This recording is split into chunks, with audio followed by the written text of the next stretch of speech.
মূলত আমি এখন গাছের জন্য অপেক্ষা করছি। খেজুর গাছ কিভাবে ছিলে তাতে হাঁড়ি বসানো হয় সেটাই ভিডিও করব। শীত মানেই একটা অন্যরকম বিষয়। শীতের সাথে এই খেজুরের রসটা অনেক রিলেটেড, কারণ শীতকাল ছাড়া খেজুরের রস পাওয়া যায় না।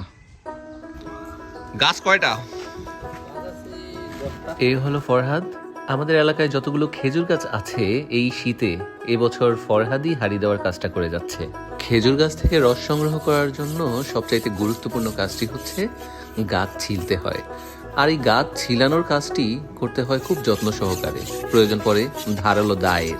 সুপারি গাছের ফালির উপর বালি ছিটিয়ে দিয়ে তারপর খুব যত্ন সহকারে ঘষে ঘষে ধারানো হচ্ছে দা।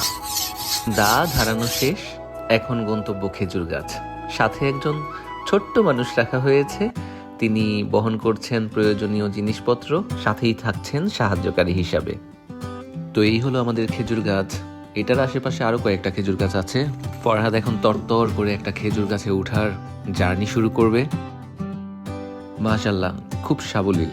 কিন্তু এখানে যতটা সহজ দেখাচ্ছে খেজুর গাছে ওঠাটা, বিষয়টা মোটেও এত সহজ নয়।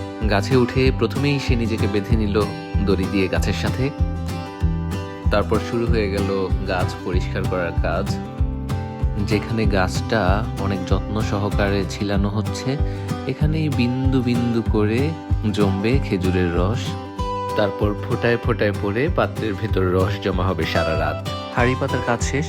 এবার একটি জাল দিয়ে হাঁড়ির চারিপাশে ঘিরে দেওয়া হলো, যাতে বাদুর এসে এখানে মুখ না দিতে পারে। আপনারা জানেন প্রতি বছর খেজুরের রস খেয়ে নিপা ভাইরাসে আক্রান্ত হয়ে অনেক মানুষ মারা যায়, যেটি বাদুরের লালা থেকে জীবাণুর মাধ্যমে ছড়ায়। তো এইটার জন্য ফরহাদকে একটা ধন্যবাদ দেওয়া যেতেই পারে।